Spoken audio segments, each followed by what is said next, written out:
Hey Waffle Gang, I do hope you're well. My name is Mark and today we're checking out some more Reddit stories, and if you do love a Reddit story, why not consider hitting that like, subscribe, maybe that notification bell too.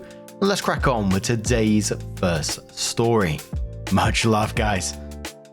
Now, our next story comes from Oberland Fox, who says, "Am I the arsehole for letting my stepdaughter wear a black dress to a wedding? I, male 48, needed some input. My wife Linda, female 40, was the maid of honor for my cousin Susan, female 38. We've been together for 10 years, married for 7, and we have 2 children together, male 5, female 4, along with my stepdaughter Tiffany, female 16. Tiffany is very goth/emo. She pretty much only ever wears black. Even her pajamas will at least have evil Hello Kitty on them. Linda is very detail and image orientated and can be a bit of a micromanager. She gets very hung up on weddings. She was a bit of a bridezilla at ours, and I joked that Susan had made her maid of honor because she needed a bridal attack dog. She wasn't amused and I stopped making that joke.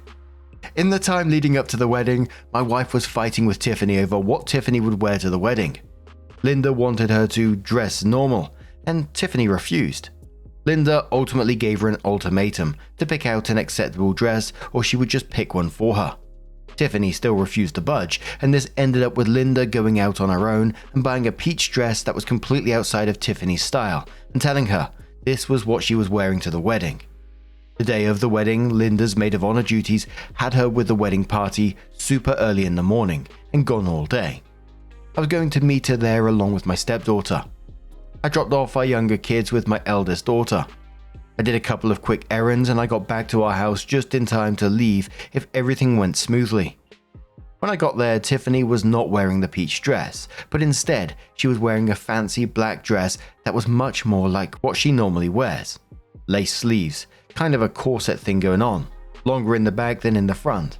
Basically what I would have expected her to wear to a wedding. I asked her if this is what her mum said she could wear, and she said not to worry about it and that it was too late to change anyway. I tried telling her that she should change into the other dress, but she said there wasn't enough time and changing dresses would take forever, and furthermore that her makeup wouldn't match the other dress anyway. Tiffany does spend a lot of time on makeup, and while I'm not an expert, I guess even I could tell that her hair, makeup and accessories wouldn't match the other dress, even if there was time to change. We were already on the verge of running late, so really there was nothing I could do about it. We just went with Tiffany and the dress she was wearing. We arrived at the ceremony and Linda was kind of preoccupied with helping Susan and all that, but she low-key grilled me about what Tiffany was wearing, and I just shrugged and explained to her the situation as it was. She was already wearing this dress, already had her hair and makeup done. Makeup wouldn't match the other dress and there was no time to change it at all, etc. Nothing to be done about it at this point. She didn't have a lot of time to hang around and talk with me with everything going on. Tiffany got some looks, but she always does. She does stand out a bit, as you might expect. People seemed mostly fine with her though. Tiffany rode with me to the reception. She had been studiously dodging her mother as much as possible.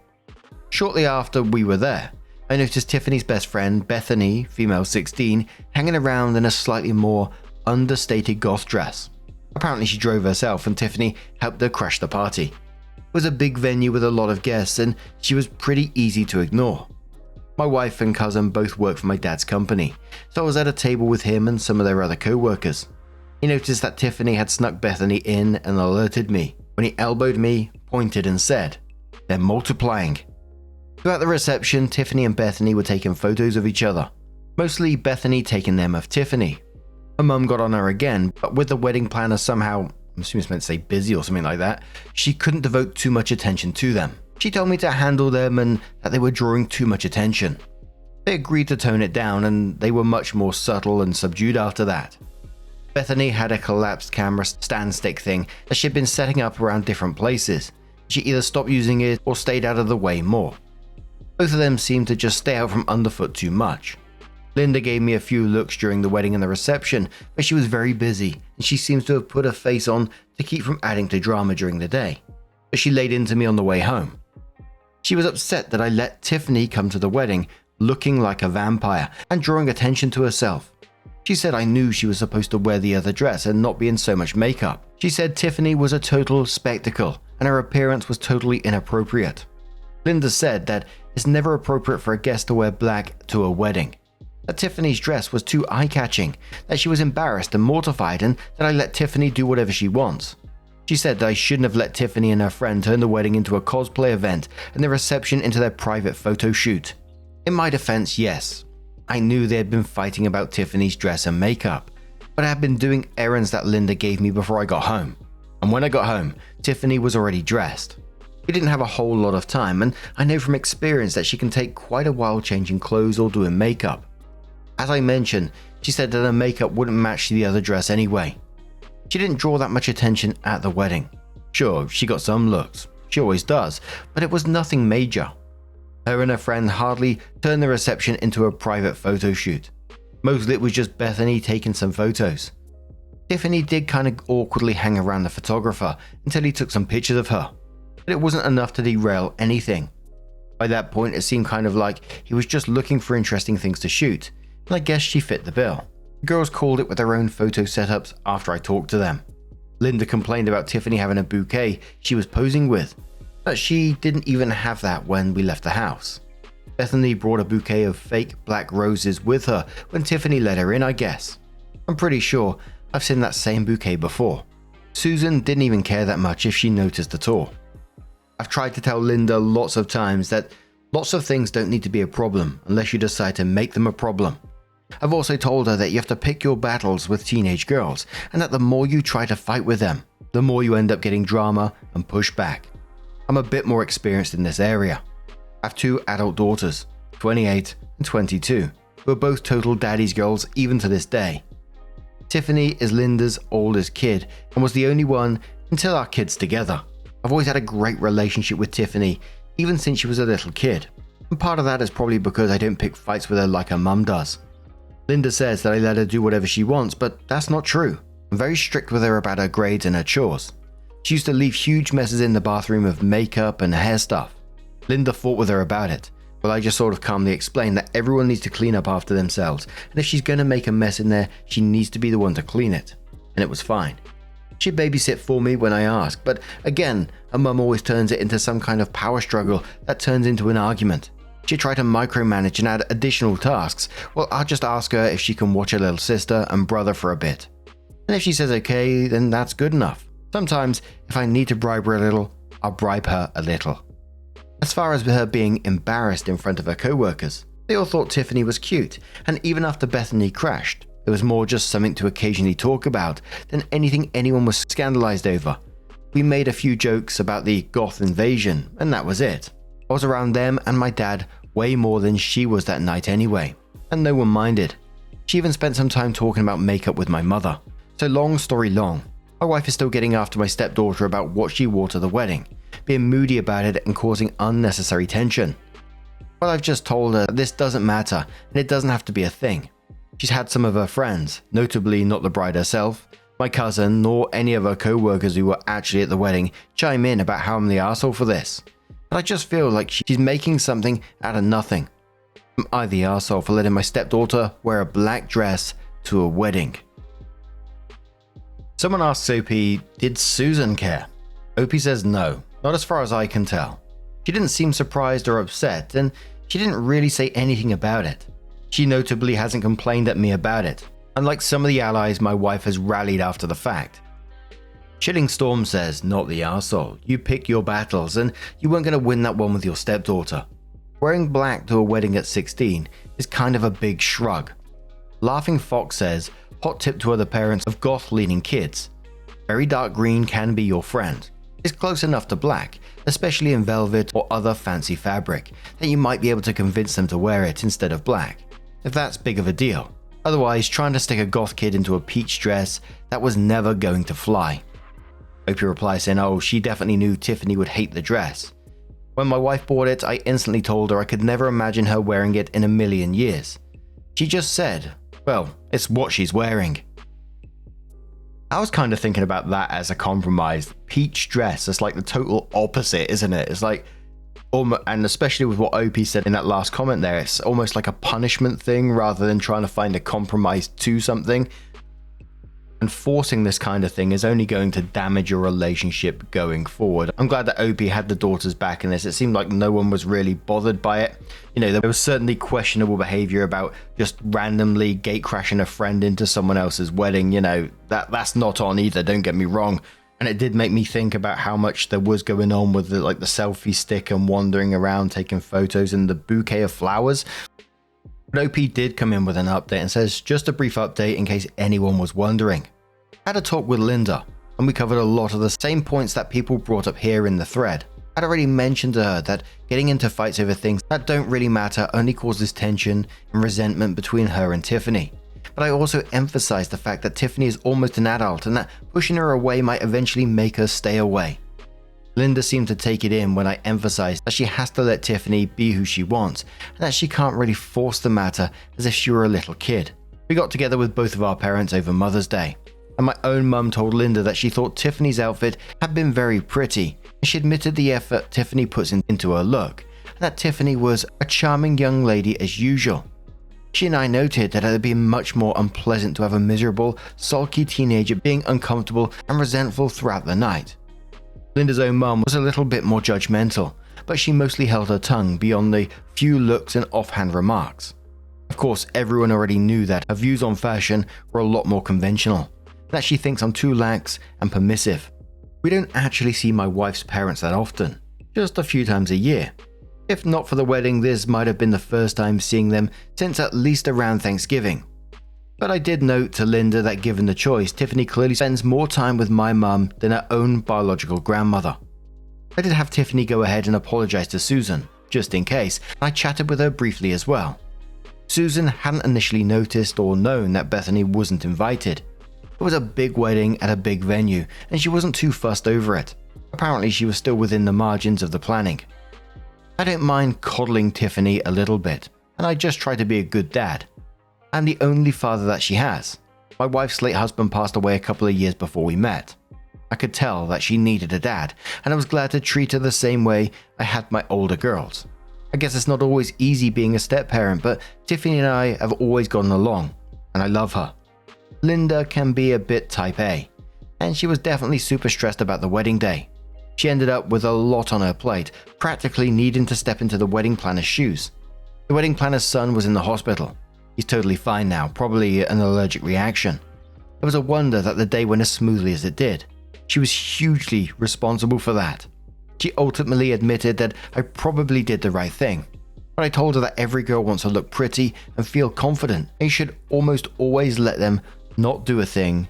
That's how it's going to make them look and feel. It was also worth pointing out that Tiffany would have looked wild in the pictures in a peach dress with a goth makeup. More so if she was clearly in a rotten mood. The two of them seemed to have patched things up a bit, and we all had a really nice brunch together. So, all's well that ends well, I guess. Lots of people on the back of this one mentioning, you know, as a parent, never try to constrain your teenage daughters about clothing, etc. But what do you guys make of this situation? Let us know your thoughts down in the comments below. Let's move on to another story. Now, our next story comes from One Change and says, am I the arsehole for refusing to go to my sister's wedding after finding out only our side of the family were having to pay to attend? Obligatory, this is a throwaway account clarification. I'm very active in a D&D sub that I don't particularly want it tied to this situation. So, my younger sister, Katie, 28 female, and her partner, Chris, 29 male, are getting married in April in Dubai. She has always wanted an extravagant wedding and is going all out on this, so the wedding is happening over 4 days. There's 70 guests, but they want us, me, my husband and parents to stay in the same hotel with them, along with her bridesmaids, which I am maid of honor, and groomsmen.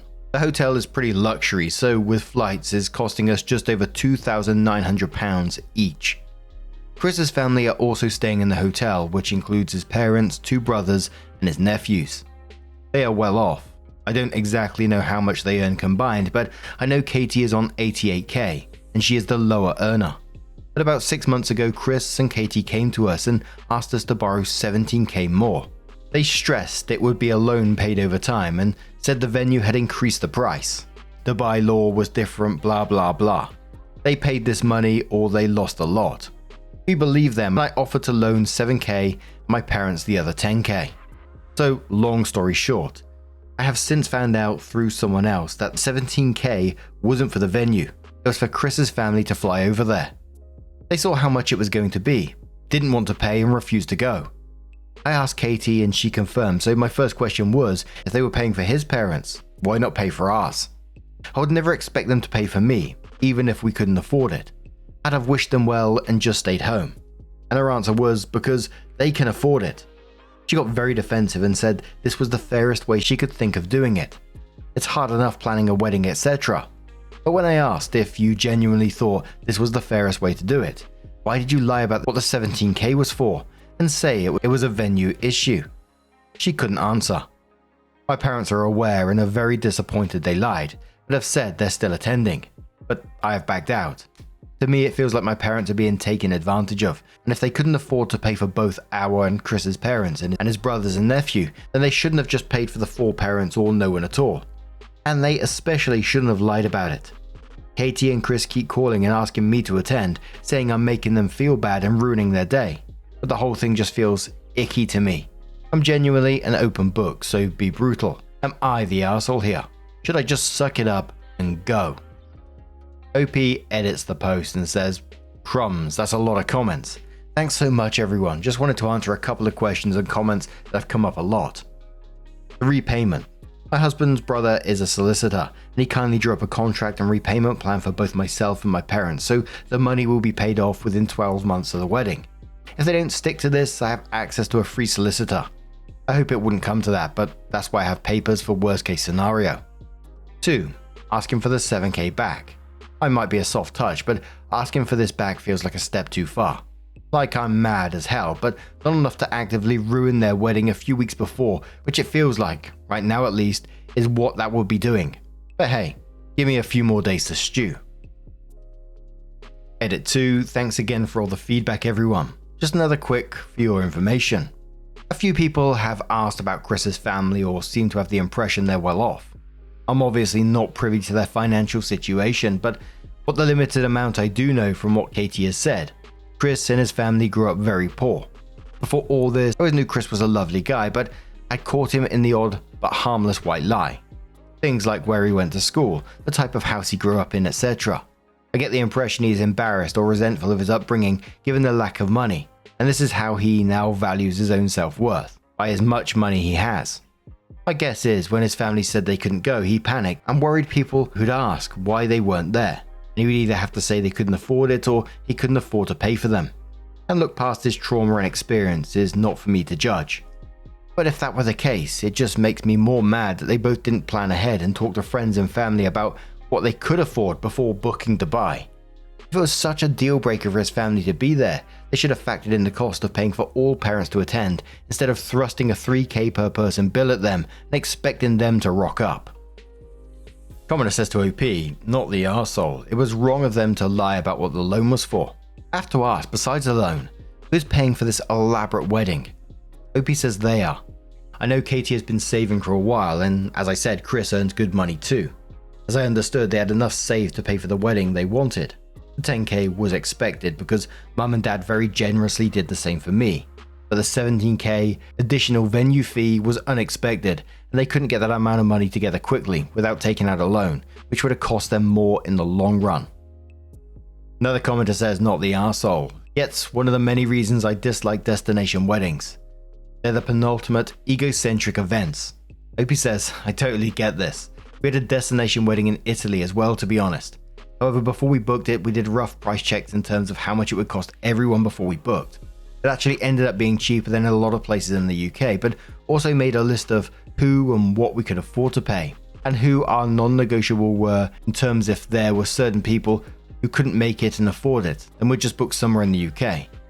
It worked out in the end, and we had 15 people and we paid for everyone's hotel rooms and the flights were about 240 each, so we counted that as everyone's gift to us. And we figured after travel, gifts, etc., it probably wasn't far off what people would pay to attend a local wedding.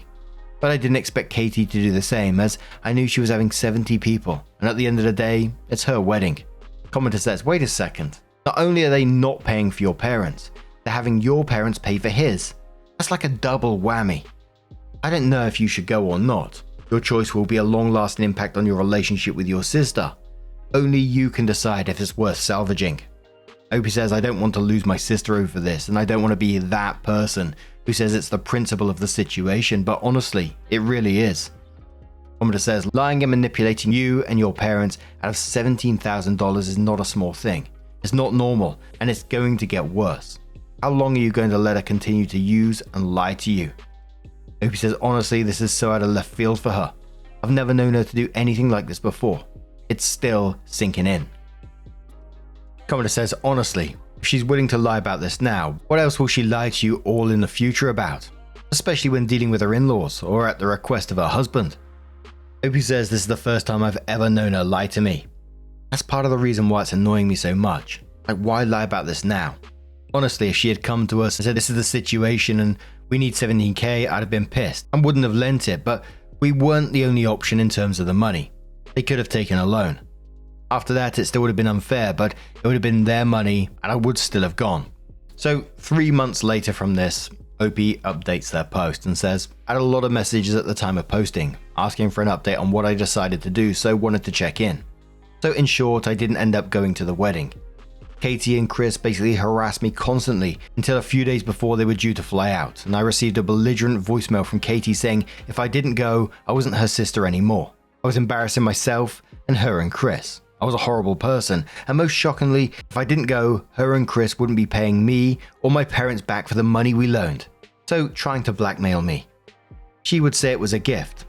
I faked the contract and I would have to take her to court. She was clearly drunk at the time. The voicemail was left on the night she was having a at-home hen do, which I also obviously didn't attend. It was so beyond anything I thought she was capable of. I ended up sharing it with my parents and they also reluctantly pulled out of attending. I heard through friends and family in attendance at the wedding after her and Chris was telling everyone I had alienated her from her family and told lies to our parents. We gifted money and expected them to pay for us, etc., etc., and they made the decision to uninvite myself and my husband. Other, more insulting things were said that I don't particularly want to go into. Suffice to say that they were very hurtful. As I mentioned in my post, I had my brother-in-law, solicitor, draw up a contract repayment for both myself and my parents. What was supposed to be the first repayment day passed without word from either of them. So brother-in-law picked up from there. His attempts to reach them were ignored apart from one email from what I think was a fake law firm outlining the money was gifted. The contract was fraudulent and to take them to court basically. In response to that, brother-in-law sent a copy of the voicemail Katie left and a final demand outlining the payment plan was now null and void, and we wanted the money in full within 30 days or we would indeed be going to court. Magically, the full amount appeared in our account 5 days later. Again, I've heard on the grapevine since the wedding that they've been telling anyone who would listen we asked for our gift back out of the blue and disowned them, and how much of a difficult financial position they're in because of this. So that's that. I can't see myself having a relationship with her after this, which is devastating, but at the same time, I truly believe now after everything that it isn't my fault. Thanks again to everyone who gave advice. I hope this update is enough for everyone who asked for one. Commenter says to OP, I'm a petty person. I would upload her message to all social media sites and tag her in on them so people can hear, in her own words, how she was going to lie about all of that. You were not the arsehole then, and you are still not the arsehole. Opie says, everyone who has let me know what they said has had my back and called her out on her lies, without me needing to fill them in on the situation. She's doing enough damage in her own. At this point, I think the best thing I can do is let them dig their own grave and stay silent. Opie replied to another commenter saying, everyone they've bitched about me to so far, but I'm aware, have called them out and known they're lying.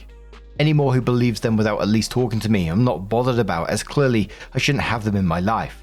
So I'd rather just stay quiet and let her help.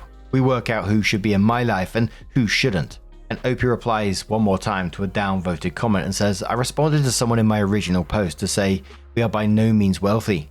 My husband and I both work and have no kids, so we have disposable income. But we also save, and that is where the money comes from. My parents loaned them the money from premium bonds they had saved. $17,000 across parents and I is certainly a significant amount, hence why I had a contract drawn up.